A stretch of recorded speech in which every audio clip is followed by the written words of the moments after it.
Hello, welcome to Finspiration, a place where we're sharing people and stories and ideas and questions about what inspires us on our topic, which is marine and aquatic conservation and sustainability. Today I'm here with Jason Meany of Deep Stop Scuba, and he's going to answer some questions. Hi. So first, would you like to introduce yourself and maybe give some background? Sure, absolutely. Your work? My name's Jason Meany. I own a dive shop. I've been an instructor for about 10 years. I also basically work for SDI TDI, which is a training organization. I am an adjunct currently at SUNY ESF teaching scientific diving and research. I was a high school teacher for 6 years, and we used to do conservation trips periodically, so it kind of just blended as we went along. So that's basically where I'm at now. So obviously Jason has gone on a lot of dives in a lot of tropical areas where corals are an integral part of the ecosystems. So do you do anything to mitigate the sustainability and conservation issues on these dives?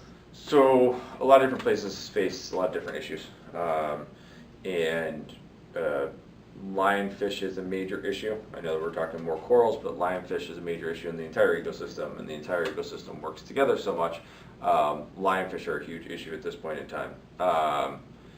Basically, it's reporting lionfish, and then we don't personally do the lionfish hunting because there's different permitting issues. With all of it, there's a lot of different permitting issues on what you can and can't do. So people will go and basically it's lionfish culling. Basically, they're going out and trying to eradicate them in different areas, which poses lots of different issues. They tended to go to deeper waters now, but we report them when we see them. And if we're with a guide, normally they shoot them with a spear gun, a hand spear, and then they're actually very tasty meat overall. So like, yeah, you make lionfish ceviche, and ceviche is unbelievable. So we were trying to feed them to groupers and stuff. Like they were trying to create some sort of a food chain because they don't have any natural predators. Instead, we just decided to eat them, and they're pretty darn good. Actually, lionfish pizza, they have it in Bon Air, and then lionfish ceviche is unbelievable, super good. And it's just a way to kind of keep that ecosystem in check because it's not a normal fish species. And then with corals, we have different coral farming techniques like mariculture and aquaculture. And the idea there is that we have farms out in the actual ocean, and we make frames and we hang the corals from the frames. And they grow, and as you frag corals, they actually grow faster. So we would take them, and you've got two options. You can either take them and transplant them. Well, actually, technically, you've got three options, but you can take them and transplant them and just put them around out into and you seed the reef with them and allow them to grow. Or you can refrag those pieces and make way more of them. Basically a surface area thing. And also, it's, as soon as you frag them, they go into an accelerated growth pattern. And you've got more surface area for them to grow on. And then the third option is the aquarium trade. So you can actually take them, you're not taking from the reef, you are taking from the reef, but you're not. You actually transplant them specifically to grow them for the aquarium trade to then create knowledge and not hurt the sustainability of the reef, but also bring in finances to help take care of the reef, basically. So that's what we've been kind of involved with, just kind of monitoring those, giving reports to people. I've done a lot of trips to the Keys, and we just kind of are reporting on lionfish species, and we've done it more of an education base than anything else, where we've taught people how to look at the corals, generally measure the corals, put a report in. There's a lot of different websites that you can just put your information in, and scientists can pull off of that and see what's there. Reefs.org is an example. Coral Reef Foundation, I think they have a website, reporting website capabilities. So there's different ones out there that people are just collecting data with. So that's what we've been doing. Yep. A major part in aquarium sustainability is the aquarium fish trade, and a huge part of this is the illegal fishing and capturing a fish using like cyanide and dynamite blasting. Have you ever seen it? Have you seen the effects of it? Normally the places that we tend to frequent do not have as much fishing taking place for the aquarium trade. The areas that run into that mostly are more South Pacific than anything else. And they do a pretty good job of hiding their practices overall. The places like Bon Air, where we go frequently, and the Keys, those are all marine sanctuaries. So if you get caught doing any of that, that's massive. Yeah. Like You're out. Bon Air.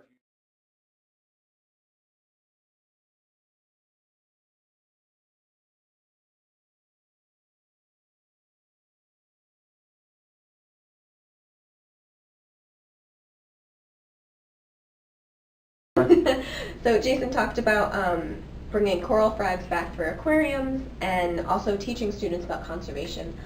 So when talking about aquariums, there's this huge kind of conservation education versus economic gain dynamic that they really have to find the balance for. Do you have anything to say about that or any suggestions? So you're talking about big aquariums type of thing. So the larger aquariums, the whole point is education. You also have to take into account the quality of life of the organisms, especially the larger ones. Having something adequate is a challenge a lot of times for them, for the species that really bring in the bang for the buck for getting people there. A lot of times when you start looking at the possibility of health for the animals and care for the animals, if you've got an animal that's sick or injured in the wild, you can bring it, rehabilitate it, or maybe it would just not survive in the wild. Now maybe it doesn't have as amazing of a quality of life, but it has a life, and they can be happy with that also. So when it comes to corals, for the most part, it's fragging internally. It's developing breeding systems internally. I did a behind the scenes at the New England Aquarium, and they were breeding leafy sea dragons, which was crazy. It's something that people never see. It is an animal that a lot of people want to dive to check out, but they've got a breeding program right there taking care of that. And we're seeing leaps and bounds even in the past 20 years of what breeding programs that can happen. So we can bring all that ocean to people, and when you bring that ocean to people, they start to care about it. And that's what we always talk about, the fact that people aren't going to care unless it's right in their face. If it's under the ocean, if they're not a diver, not a free diver, they're not an avid snorkeler, they don't really care all that much. So it presents a challenge.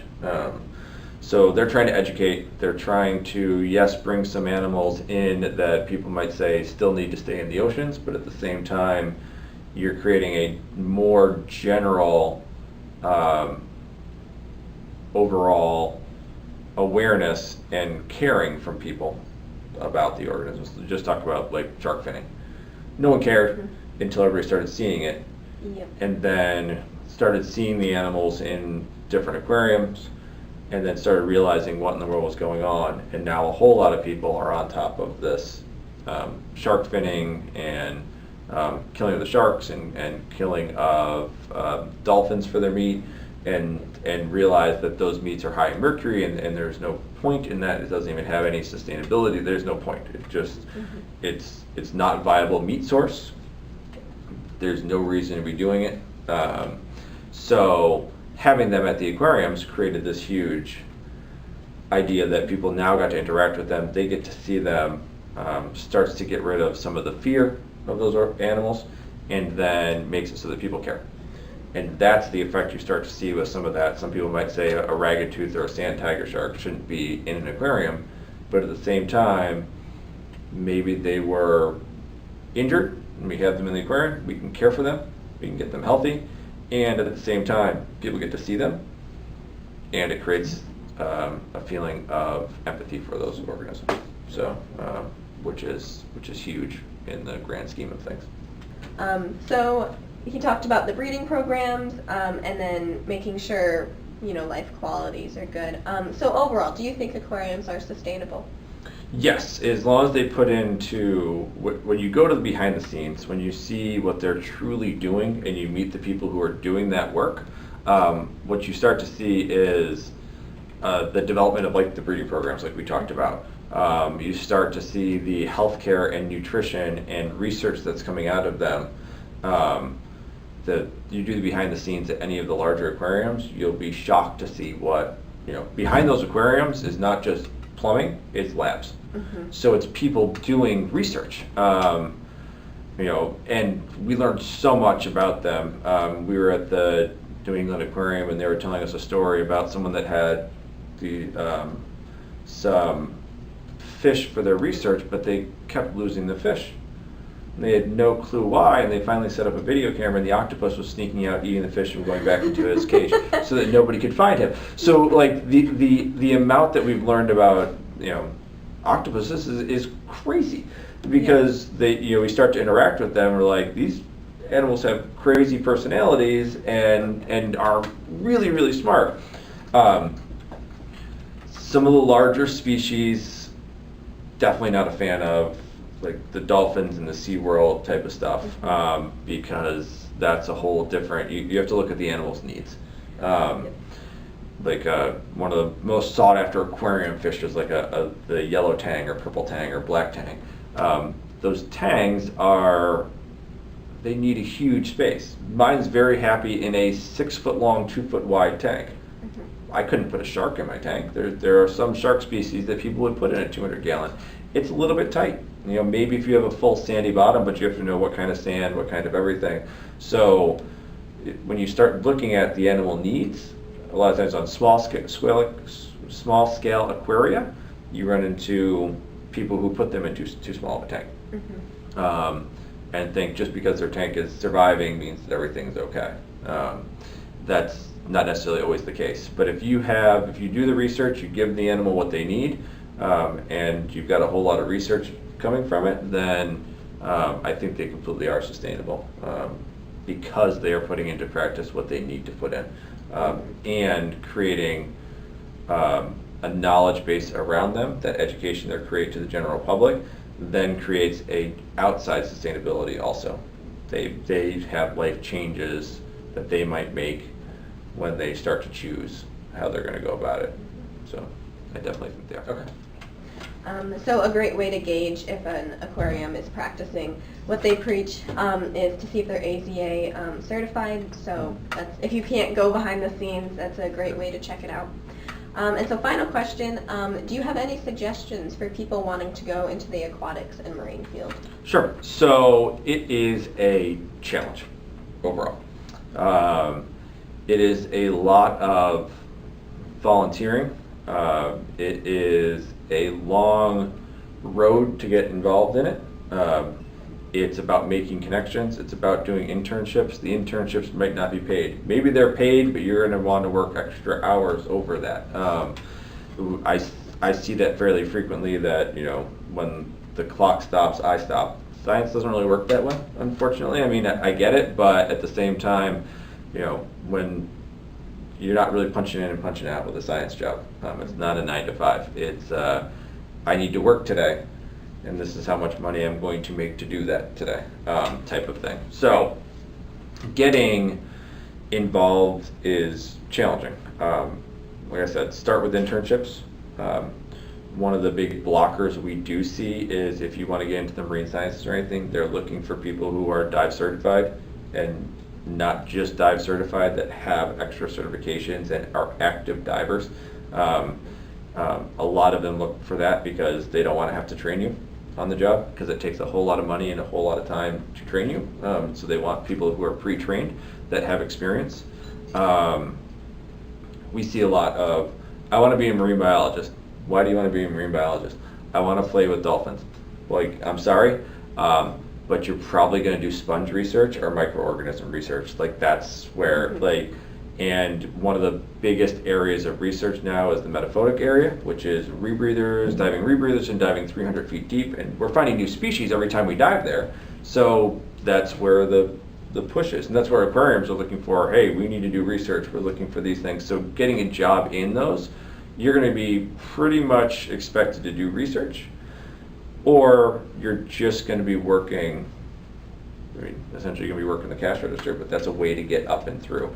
I highly suggest a lot of the places have those background tours available.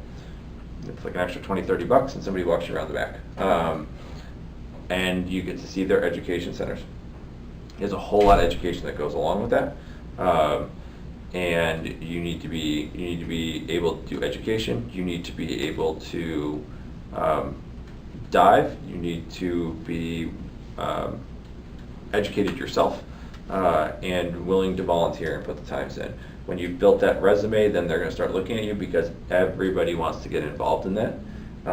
And it's a highly competitive market. And you just gotta kind of know the right people and kind of spread out and do some internships and meet some people. It's the best advice I really have on that one. Well, thank you. It's Yep. good advice. Not a problem. Well, thank you for joining us. My pleasure. And yes, thank you for the wonderful information. All right. It was great. Good luck.